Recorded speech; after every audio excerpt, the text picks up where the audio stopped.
सभी बड़ों को नमस्कार, छोटों को प्यार और साथ ही साथ बाकी आप सारे दोस्तों का मैं एक बार पुनः हाउ टू डू चैनल पर अभिनंदन करता हूँ, वंदन करता हूँ, स्वागत करता हूँ। दोस्तों, सबके मन में कुछ न कुछ ऐसी इच्छा जरूर होती है जो हर कोई पूरी करना चाहता है, परंतु उसका तरीका नहीं मालूम होने की वजह से वो इच्छाएं पूरी नहीं हो पाती।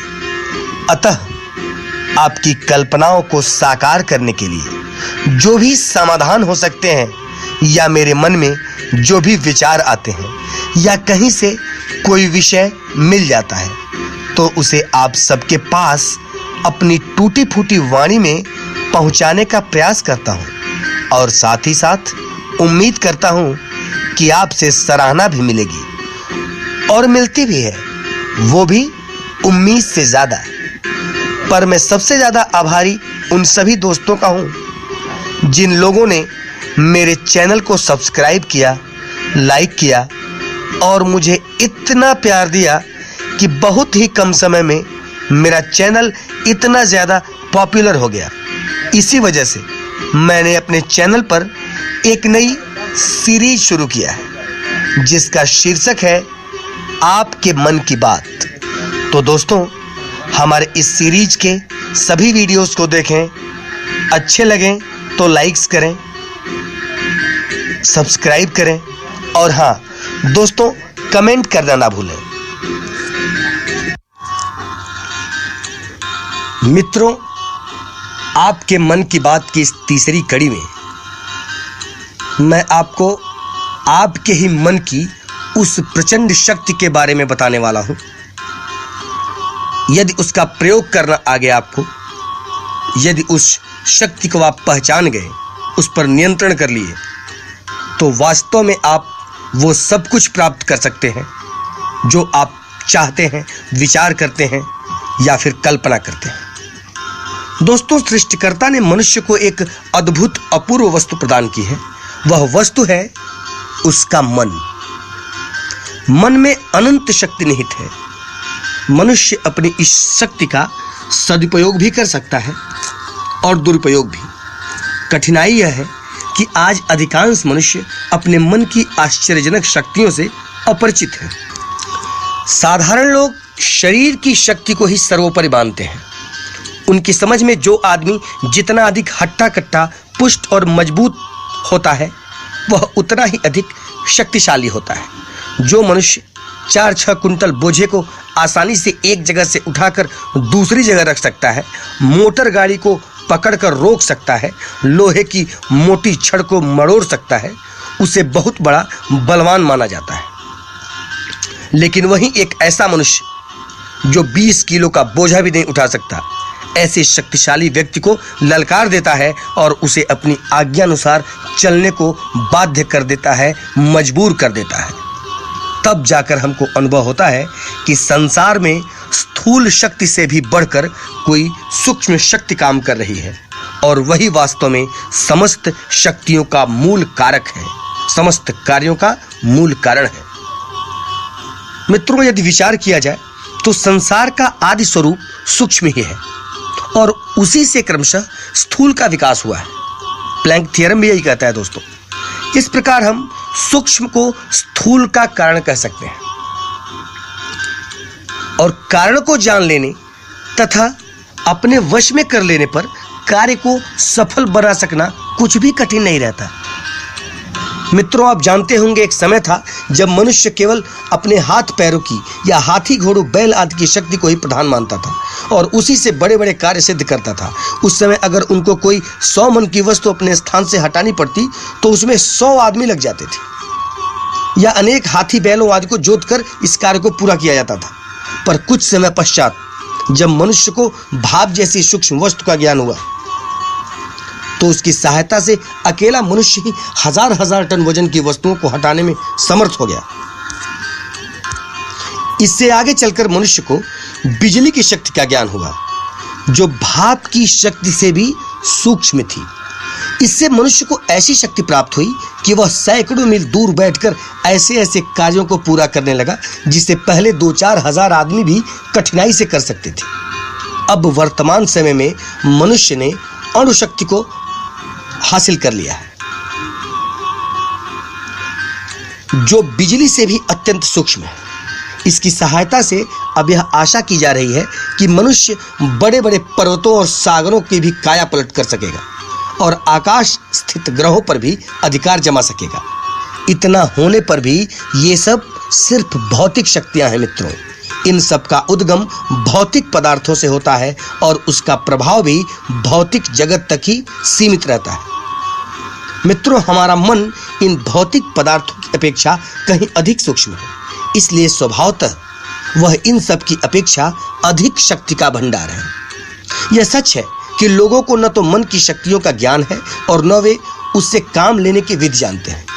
पर यदि हम इस विषय में चेष्टा करें तो मन की शक्ति से ऐसे ऐसे कार्य कर सकते हैं जो उपर्युक्त भौतिक शक्तियों से सर्वथा असंभव है। आजकल जो लोग मैस्मरिज्म, हिप्नोटिज्म, विचार संक्रमण मतलब थॉट ट्रांसफरेंस, अपने विचारों को दूसरों को पहुंचाना, ये सारे चमत्कार दिखाते हैं, वे मन की शक्ति के मित्रों साधारण कार्य होते हैं जो मैंने आपको पिछले वीडियोस में बताए हैं। पर इन्हीं के द्वारा कैसे कैसे असंभव समझी जाने वाली बातें कर दिखाई जाती हैं। इन बातों का छोटा सा वर्णन हम करेंगे। स्वामी विवेकानंद जी को आप लोग जानते होंगे। उन्होंने बताया है, एक बार एक स्थान पर गए थे, उन्होंने अपने एक भाषण में बताया था। उन्होंने कहा कि मैंने एक बार ऐसे मनुष्य के बारे में सुना जो किसी के प्रश्न का उत्तर प्रश्न सुनने के पहले ही बता देता था। उन्होंने कहा कि मुझे यह भी बताया गया कि वह भविष्य की बातें बतलाता है। मुझे उत्सुकता हुई और अपने कुछ मित्रों के साथ मैं वहां पहुंचा। हम में से प्रत्येक ने प्रश्न अपने मन में सोच लिया और कोई गलती न हो इस ख्याल से उन प्रश्नों को कागज पर लिखकर अपनी जेब में भी रख लिया था। जो ही हम में से एक वहां पहुंचा, उसने हमारे प्रश्न और उनके उत्तर बतलाने शुरू कर दिए। फिर उस मनुष्य ने एक कागज पर कुछ लिखा, उसे मोड़ा और उसके पीछे की तरफ मेरे हस्ताक्षर कराए। स्वामी विवेकानंद ये सारी बातें अपने भाषण में बता रहे। तब वह बोला, इसे पढ़ो मत, इसे अपनी जेब में रख लो। जो कागज उन्होंने दिए थे इनको, वो बोला कि जब तक मैं इसे न मांगू तब तक इसको रखे रहो। उसने ऐसा ही एक एक कागज सबको दिया और यही बात कही कि इसको तब तक जेब में रखो दोस्तों जब तक मैं इसको वापस न मांगू। फिर उस आदमी ने कहा कि अब तुम किसी भी भाषा का कोई भी वाक्य या कोई भी शब्द अपने मन में सोच लो। विवेकानंद जी कहते हैं, मैंने भी संस्कृत का एक लंबा वाक्य सोच लिया और वह मनुष्य संस्कृत बिल्कुल नहीं जानता था। उसने कहा, अब अपने जेब में से उस कागज को निकालो। कैसा आश्चर्य! वही संस्कृत का वाक्य उस कागज पर लिखा था और नीचे यह भी लिखा था कि जो कुछ मैंने इस कागज पर लिखा है वही वह मनुष्य सोचेगा। और यह कागज उसने मुझे 1 घंटा पहले लिखकर दे दिया था। विवेकानंद जी अपने भाषण में इस बात को कबूल करते हैं कि उसने वह कागज 1 घंटा पहले लिखकर दे दिया था और कहते हैं कि हम में से दूसरे ने उसी तरह अरबी भाषा का एक फिकरा सोचा था। अरबी भाषा जानना उस मनुष्य के लिए और भी असंभव था। वह फिकरा था कुरान शरीफ का। लेकिन अब मेरा मित्र क्या देखता है कि वह भी उसके जेब में रखे कागज पर पहले से लिखा हुआ रखा है। मित्रों, इस प्रकार के उदाहरणों की कोई कमी नहीं है।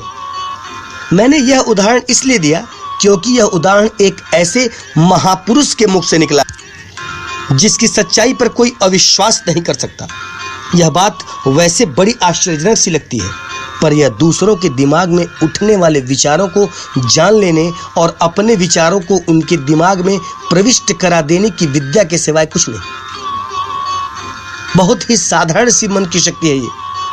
योग शास्त्र के अनुसार यह आध्यात्मिक उन्नति की दूसरी सीढ़ी है जो मनोमय कोश पर कुछ अधिकार होने से प्राप्त हो सकती है। प्रत्येक मनुष्य का मन संसार के समष्टि मन का अंश मात्र है। कितने लोग इस संसार में हैं, सबके मन का एक अंश है सबका मन, हर एक व्यक्ति का मन, अर्थात कहीं ना कहीं से उन सारे मनों के बीच एक आपसी संबंध है और इसीलिए प्रत्येक मन दूसरे हर एक मन से संलग्न है। मन एक विश्वव्यापी तत्व है मित्रों।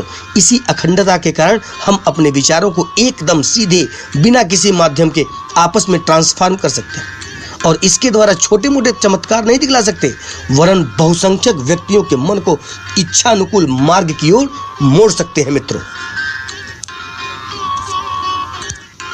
जो महापुरुष किसी राष्ट्र का निर्माण करते हैं या कोई अद्भुत शक्ति उत्पन्न कर देते हैं, वह इसी शक्ति का प्रभाव होता है। वह लोग इस शक्ति के लिए योगियों या मेस्मराइज करने वालों के समान कोई अभ्यास नहीं करते, वरन यह शक्ति और प्रभाव उनमें प्रकृति दत्त होते हैं। मनुष्य इस प्रकार मन की शक्ति को कहाँ तक बढ़ा सकता है, इसका कोई अंत नहीं। इस प्रकार जब हम अपने मन की बढ़ी शक्ति को किसी एक विषय में लगा देते हैं तो उसमें आश्चर्यजनक उन्नति करके दिखला सकते हैं। मित्रों, यह असंभव नहीं है।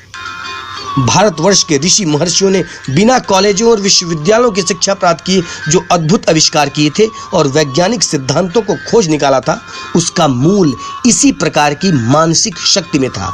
गणित, ज्योतिष, चिकित्सा शास्त्र, रसायन शास्त्र, भौतिक विज्ञान आदि अनेक महत्वपूर्ण शास्त्रों की रचना उन लोगों ने अधिकांश में इसी प्रकार की थी। इतना ही नहीं, उनमें से अनेक ने साधारण धातुओं को सोने में बदलने के लिए भी तरह तरह के तरीके निकाले थे। उनमें से कुछ ने तो लगभग अमर बनने, बिना किसी यंत्र के आकाश में उड़ने आदि जैसे असंभव माने जाने वाले कार्यों को भी पूरा कर दिखाया था।